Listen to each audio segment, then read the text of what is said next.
They are on their way in the Litre Car B main and making the best of the start. An absolute super start was the 14 car of Philip Harris, and Harris goes to the lead. Well, he looked as if he was going to set up a commanding lead the way he rocketed into turn 1-2, but now he's lost that lead because it's been swooped upon in car 21 by Jason Elborn, and now the shoe's on the other foot. Jason Elborn has just raced right away with the advantage, opens up a break. Wow, in the space of 2 laps he leads by about 60 metres. Well, Elborn's decided to take off from the rest of the field. Second spot, Harris in car number 14. He's a long way back in front of the 53 car. He's not shown in the program, but will endeavour to chase up the driver holding down third spot. Then we go back to car number 80, holding down fifth spot, and that's Terry McKinlay. But Elborn, he's got the foot down, and he's going for it out there with only 4.5 laps to go. It's Elborn by a country mile. He's way out in front. 14 of Harris is in second spot, and he's a long way back. They just can't keep up with Elborn at the moment. He's just a step ahead. The 14 of Harris is next. Then comes the driver in car 53, but it's all Elborn with only 3 laps to go. What an impressive B main. I guess he's sort of spitting chips that he didn't get an outright start in the feature, but he can sort of back off and just take it easy now. There's no need to really push the car. Gee, the 14 car of Philip Harris is not sounding well at all. I think it's got a diff or axle problem. It really bumps and grates coming into main straightaway. But Jason Elborn's actually going to start lapping drivers. So that's probably 2 laps he's put down on the number 7 car. That's the Wollongong Michael Williams. And look at the race leader in the black car 21. He's the Black Knight, Jason Elborn. He's going to lap the whole field except for second place. What a wow of a race for Jason Elborn. There's second place going over the line now. That's Harris. But here's the leader. Yep, he lapped everybody but second spot. Fantastic drive, Jason Elborn. Now, second place will actually go to the yellow car number 14. That's Harris. Third will go to 53. Then 80, the next car, the blue car number 80. And then car number 17, the yellow car 17, was next. Wow, what a drive by Jason Elborn. The Holmesville Hotel car number 21, Wooshka. 2 minutes 6.044 was a very impressive time. This is the final. The top qualifiers from the earlier racing tonight. This is supported by Tui's. We're set for a start. And we are motor racing in the Litre Car division. Getting away well on the front row of the grid, 56 Darryl Kime. And he's already opened up a little bit of a handy break at the end of the first corner. Back in the pack are the big guns, starting to really blast their way out of the pack. Darryl Kime has the lead at the end of the first lap. Second place being held down by the 63 car of Steve Burkett, who had a few handling problems in the earlier races tonight, and he's balking a few of the cars behind him, and Darryl Kime really thanking him at this stage because he's been able to open up a pretty handy lead. But here come the big guns out of the pack and gunning him down, and Ross Moody is the first one to chase out after him in the number 13 car. But he's given the leader, and that's Darryl Kime, a pretty handy start of about 110 metres or so. Yes, Kime might have too much of a head start. Here comes Mel Guy as well. He's trying to get out of the pack now. He gets clear of one of the slower drivers to try and work his way up towards the front of the race. Guy moves up now to Kane Bailey. He's got him in his sights now and is going to try and make the pass on Bailey, but Bailey's got the nice low line, and he's going to make it hard for Mel Guy to work his way around. On the inside comes Guy. That's all he needed, that little bit of a drift by Kane Bailey, and he was through on the inside very quickly indeed, and he's shot his way up now into third spot.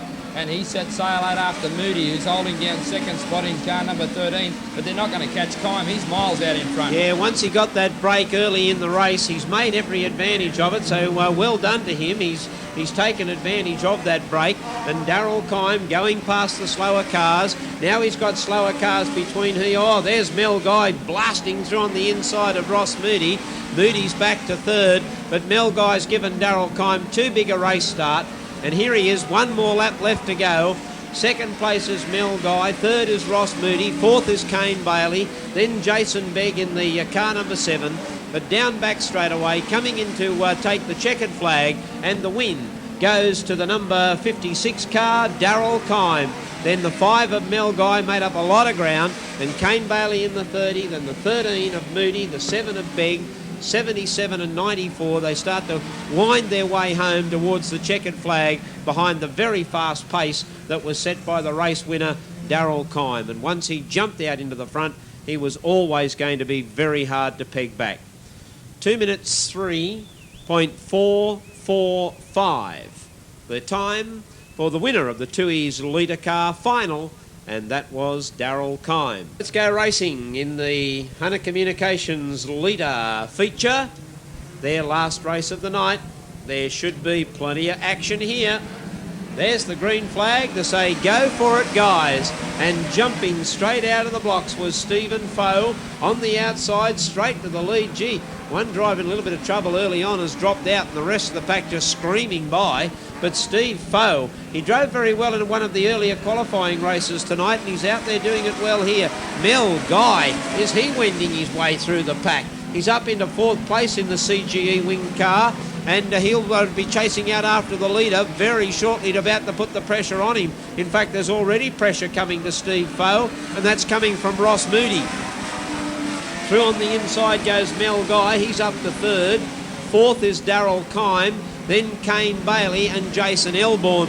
I think it's going to come from these top 6 cars. Keep your eye on them. 12 more laps to go in the feature, and it's the 62 car of Steve Foe leading from Ross Moody. There's Kane Bailey getting through on the inside of Darryl Kime up to 4th place. Ross Moody and Mel Guy now really starting to close in on the race leader. Oh, Ross Moody and Mel Guy got a wheel bump, and Ross Moody just got cannoned right out of the road. That's knocked him out of the action. Bad luck for Moody. And coming into main straight away, the race leader, the 62 car of Steve Foe, hotly pursued by Mel Guy. And through the traffic, they start to wend their way through some of the slower cars. And here comes Mel Guy. I don't think it'll be too long before he grabs Foe and grabs that race lead away. They've managed to negotiate through the slower cars. Now Kane Bailey too is starting to come through. Mel Guy switches to the outside. Foe though, who was equal to the task, went with him as well and kept him out, but now Mel Guy keeps it flat. Oh, Foe tried to tack onto the back of him for good measure, but whooshka round he went, and he's starting to pull away already. Guy in front, Foe in 2nd spot, then comes Kane Bailey, followed by, I think it's Kime, it might be, ahead of the others. Then Begg, Elborn was next, and then came the 77 of Cox, but it's all Mel Guy. He's way out in front. He's only got 7 laps to go in the feature. Yeah, and you would have to think that he'd just about take it out from there. He's going to put slow cars between he and his closest opposition, and once that happens, well, it's all over unless there's a race stoppage. And our race leader is Mel Guy in the number 5 car. He'll come into main straight away. He'll have only 5 laps left to go, and he's setting a cracking pace up front. Now the other cars are being balked by the slower vehicles, and there's going to be a bit of a change in the scene where Kane Bailey goes up on the outside into 2nd place. Steve Foe is 3rd.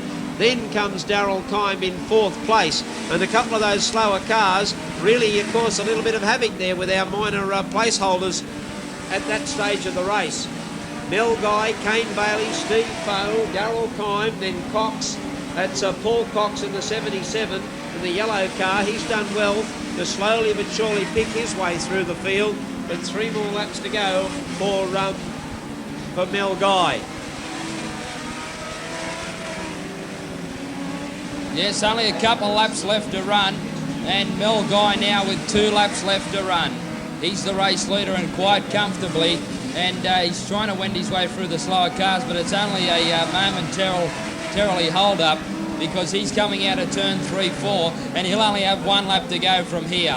Out in front, Mel Guy. It looks like he's got the feature covered, Ross. They're not going to get him. Certainly has. No, he's got too much traffic between he and Kane Bailey. They're really starting to bunch up for third place, I can tell you, though. Coming in to take the checkered flag, and Mel Guy. That's a great win in the feature to Mel Guy. Guy is first. Now, second place is going to go to the number 30 car, and that is Kane Bailey. Third place, I've got to give it to the 56 of Darryl Kime on the outside, then the 7 of Begg, the 77 of Cox, then Jason Elborn in the 21. The yellow car, number 17, I think was up there with them too for those minor placings, but a great drive by Mel Guy to take out the Litre Car feature, and he certainly is awesome in this division. The Hunter Communications Litre Car feature has gone to the number 5 car of Mel Guy as the rest of them wend their way back into the pit area. A time 3:53.164.